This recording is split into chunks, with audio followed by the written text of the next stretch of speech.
tornado sirens to be like a calming sound. Like I enjoy it. When the Nope. sirens go off, I'm like, oh yeah, it's exciting. Listen, if It's we like start memories having of going to the basement as a kid and like watching the weather in the basement. if we start having Wow. tornado warnings out here in New Jersey, I'm going to be really worried. So.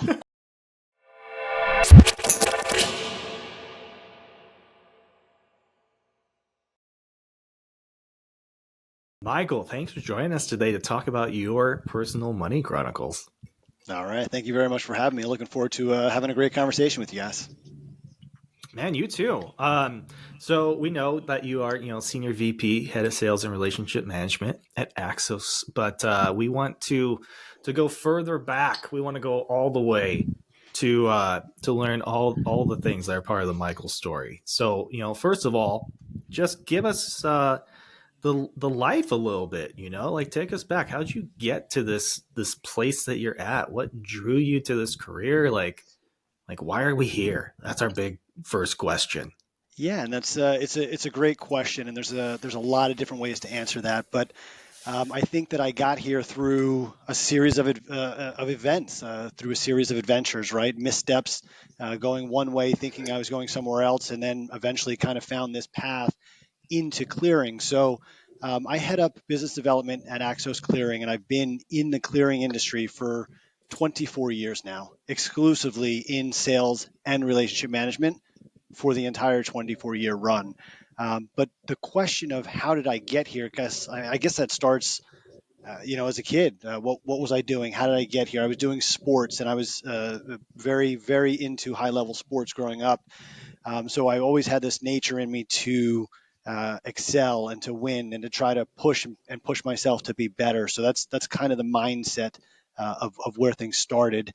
In sales, I learned early on as a kid that I was into sales and learned how to figure out different ways to sell and move things. So whether it was when I was a little kid, noticing that I could buy an individually packaged Fireball at the local store and sell it, buy it for 5 cents and sell it in school for 10, which I wasn't supposed to be doing, but I learned how to sell. So that kind of set a foundation in there. Brokerage and clearing. If you asked me when I was little, do you want to work on Wall Street? The answer would have been no. I was creative. I was an artist. I painted. I wrote poems. I wrote little stories, and I always had my notebook walking around when I was younger. And I figured that I wanted to get into marketing at some point. But as I grew up, I wasn't. It didn't seem like college was going to be the path for me. I grew up outside an Army base, single parent. My father passed away when I was young, so we didn't have a lot of money in the house. It was single income, 2 brothers. And as I grew up, I always worked different jobs to make sure that I had enough money to do what I wanted to do, to have enough money to buy sports equipment and to take care of my family as best I could as a young kid. And as I grew up, my mother actually sat me down at one point and said, "Hey, listen, we have enough money to send one of you guys to college, right? And your brother's going." So my fallback was probably going to be the Army. We grew outside an Army base, Fort Monmouth, over here down in Tinton Falls, Eatontown area. And my father was in the Army. My friends were in the Army. Everybody I knew was Army brats. My grandfather was in the Army. But as I was growing up, 14 and 15, 16, 17, my grandfather always told me that I want more for you. I want more for you and your brother. But again, we didn't have the money for both of us to go to college. And that's when I fell back into sports. So I was one of the best wrestlers in the conference in the region in Jersey Shore. I was one of the best pole vaulters in the state. So leveraging those two, I kind of let go of academics a little bit because I didn't think I was going to go too far and threw it all into sports. But what that turned into was by my senior year, college is calling me and recruiting me for wrestling or for pole vaulting, which is what allowed me to go to college. Which one of those did you go to college for? Pole vault. Pole vaulting. Yep. And where'd you go? I went up to Ramapo in northern New Jersey. So state school, they were looking for expansion. I was fast. They wanted to put me on the 400, the 200, tried me on the 400 hurdles. It didn't go too well, but it wasn't terrible. I was fast, but I wasn't shouldn't have been running in college probably, Mm-hmm. but they were expanding the track team, and for pole vault it was great. So I pole vaulted for a year. I walked onto the volleyball team and played volleyball in college, and I Oh, that's was cool. a communications major. So again, leveraging into more of this artistic style of public speaking and different styles of communication, how to speak to people, voice and diction classes, and everything that a communications major and marketing classes would enjoy. But at my first semester, I tried the business classes, and it just macro, micro, nope, not for me, international business, and I stepped back from that because I didn't want to go into that into business like that. It just didn't feel right for me as as an 18-year-old man to go into something that I just didn't I wasn't ready for that in my life yet. Yeah, and I love that you were talking about when you were little and going and buying the single fireball candies. I used to, those were never my favorite, but I knew that those were like hot commodities for everyone else. So I always loved to like bring them and trade. Yep. So we would love to hear like your first memory of money. Like, is it trading those fireball candies with your friends, or do you like distinctly have this vision of like, I remember like learning like the true value of a dollar? I think that the I think what I learned growing up was less about, I don't want to say money per se or the paper matter in your hands, right? It was more of just, I think the earliest things that I have in my mind about money were when I was playing sports, and I realized that I never knew that we didn't have a lot of money. I just knew that we lived in an apartment, in a small little apartment with my brother and my mom, and that's where we lived. And I knew on the other side of town there were bigger houses and bigger cars and bigger this, and they had more. And when I played sports, what I really noticed, and again, not so much about money, but I noticed that people had better equipment than I did. People had better, they had a better baseball glove, or I was a roller speed skater for a long time, inline speed skating, which took me pretty far. I competed on a national level, and I was one of the best in actually the United States. But what I realized was they had better skates, or when we went on bike, we would bike and go on 30-mile rides. Everybody had a better bike, and everybody had a better something than I had. So I didn't equate that to money at the time.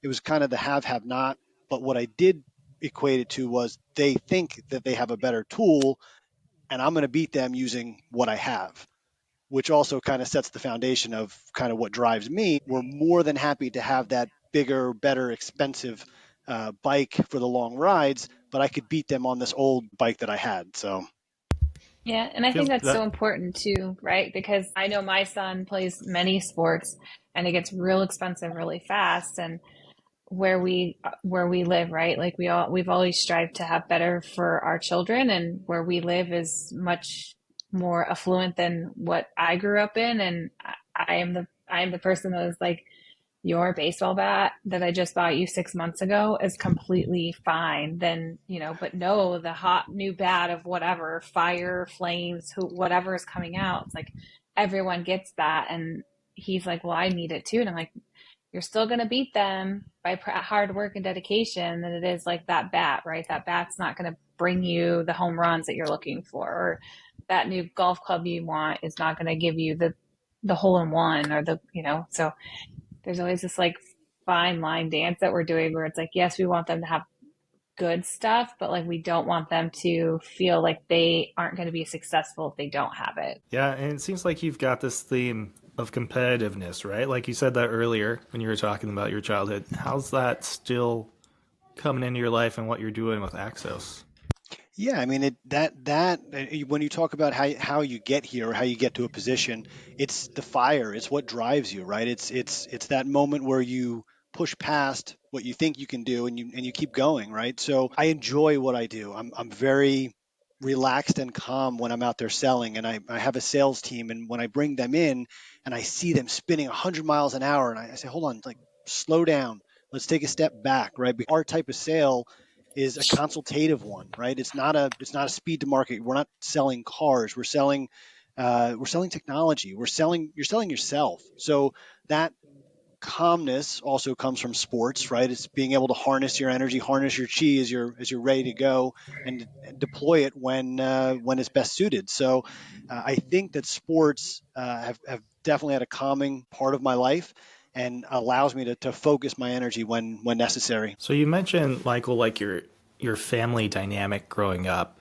And when you think back to those years, who had the biggest influence on you when it came to just learning about money, teaching you about finances? Like, how was that handled? Yeah.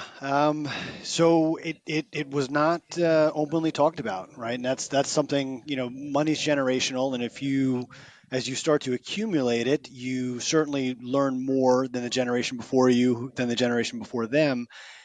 So I didn't have that parent at home that could openly talk about money, and not that she wouldn't, but it was, again, single mother working at as a receptionist and a secretary, but not in depth in the markets, not knowing what to do. But again, what she did push into us was that relationship with money is something that you need to be careful with, be responsible, right? So we learned how to make what we had go further, and we learned how to save money and how to work hard. And I had various jobs growing up, but one of those jobs I had, I thank the two gentlemen who ran it, the business, for a lot of what got me to where I am. So I worked at a roller rink growing up, Eatontown Roller Rink, and the owner was an entrepreneur.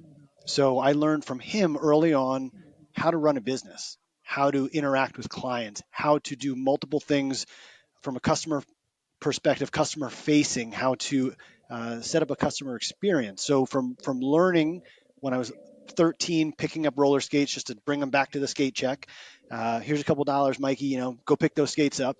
So it turned into a job, turned into me working the skate room, working the snack bar, working the counter, working the DJ booth, doing the announcements, working on a microphone. So that was the second part, the second person that put me where I am and gave me my 10,000 hours. So Richard Jones, who owned the roller rink, was a serial entrepreneur. I watched him set up multiple businesses.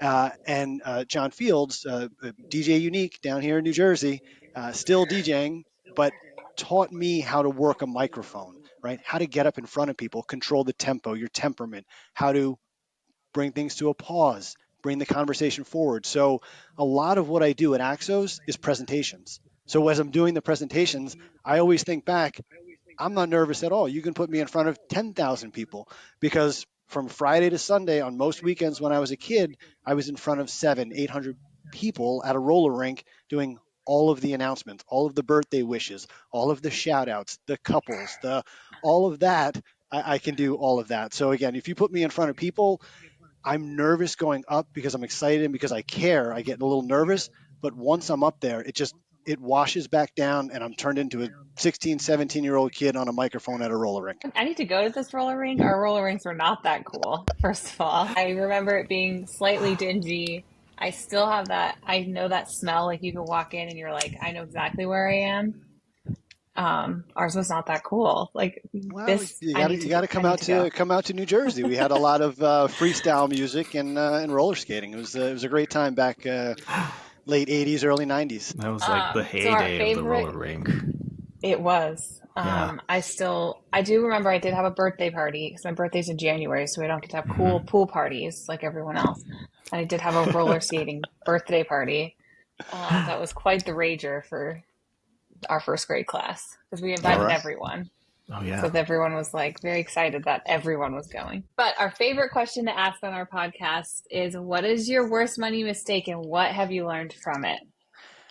Oof. So you know what? I was thinking about this. I was looking over this one, and I'm thinking about it. I'm like, what is the worst mistake? So I mean, I could say that I, early on hesitated on trading the market, right? So is that a mistake? I don't know. There was a stock when I first started at Daytech Online, was my first job, and everybody was jumping into this one stock that was going to be the next big thing, get everybody rich, and I hesitated. So little things like that I still think about.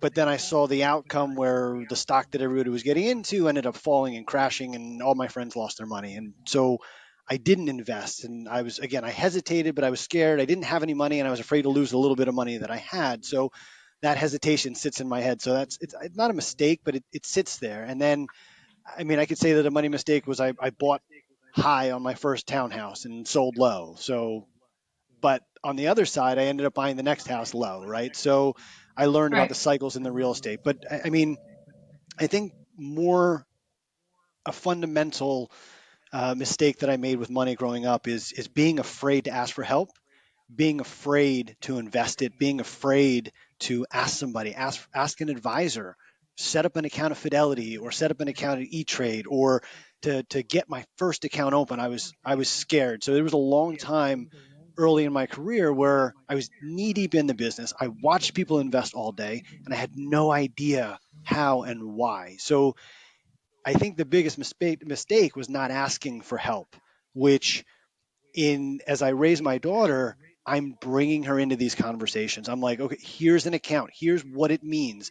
Here's where interest rates are right now. And sometimes she wants to hear it and sometimes she doesn't. But it's that it's teaching her my mistake of not getting in soon enough, right? I didn't even open up a 401k right away. And when I did, I didn't fully invest into it. And didn't hesitated to set up a 529 plan because I didn't understand what that meant. But um, growing up and being steeped in the industry, we're surrounded by professionals who are more than willing to share their stories. So not everybody has the richness of wealth of people that that I'm actually insulated with, and I'm not afraid to ask for help anymore. I've been in the street for 24 years, but if there's a product or something I don't understand, then sit me down, take me through it, make me understand it. Should I invest in that? Is it a good investment? Who should be investing in that? Why, when, how? So I think just that hesitation to overall get into the market and fully let it go and fully let my money work for itself, and that's probably my biggest mistake. But again, it's something that I've remedied and something that I'm sharing with my daughter and that I enjoy sharing with her and educating her, so that as she gets older, if something were to happen to me or my wife, God forbid, she's financially in a better place mentally than I ever was. And I think that's such a great point, right? Like I remember thinking that like I'm either not good enough or I'm not old enough to be making these decisions. And I'm like, 23 years old and I have a job at one of the biggest broker dealer firms in our industry, right? And I'm like, now looking back, I'm like, gosh, I did open up the 401k on, my orientation day. Didn't know what it meant, didn't know what the heck it was doing, but I did it because I knew that, had the word retirement in it and I want to retire. So like I was like, okay, check that box. But like, as the first few years I'm working, like I genuinely felt like A, I wasn't old enough to be investing, and B, I didn't know enough. So I wasn't worthy enough to open up that, like you say, an account at Fidelity. And I think like our industry is so full of jargon that it intimidates so many people. So being able to start educating our kids and the younger generations early is going to be so key for them to have financial success. Yeah, and I'm fully licensed. I have every license that you need or could want to run a broker dealer, but that's not what I do, right? I'm Right. on the B2B side of selling the services, but the investment side, sometimes you got to bring in somebody who's Mm-hmm. better than you, who knows that side of the business. And nowadays I know enough to where I manage some of my own stuff, but I also have that financial advisor who is doing this 24 hours a day. That's their job, is to make sure that you're protected and that you're reaching your goals, right? So again, I Mm-hmm. know enough to watch that and monitor it, but let's hear your decision, right? Let's hear where I should be putting my money. Where should I be investing? What's going to protect me in a down market, in high interest rates, in whatever is going to come up in the next 3 to 6 months, another pandemic or chip shortage, or take your pick. But Mm-hmm. that's their job, is to be on that 24/7, and it's our job to find that investor, that investment professional, the wealth advisor who can manage our money safely in a manner that we see fit. I feel like that's such a recurring story that we have in these conversations with people, is just how they are changing that narrative for the next generation. Like it's very common that story of, hey, have a whole lot of guidance in this. And now that I'm it's such a privilege, really, like you said, to work with so many great advisors in this industry who are willing to talk about stuff, because then you can just pass that on to your kids and they can have a different money story than you did. Yeah. And they're always willing to talk about it. All you have to do is ask, right? I mean, and sometimes it's getting them to slow down Yeah. and talk to me in little words. How are we doing this? Why are we doing this? Right? So, make me understand. Like I am, a 12-year-old, right? And they're smart enough to know the business well enough. They'll break it down for you just like that. Yeah, absolutely. Yeah. Well, Michael, that's going to do it for this episode of Money Chronicles, man. Thank you so much for joining us and sharing your story. I appreciate it. Thank you guys very much.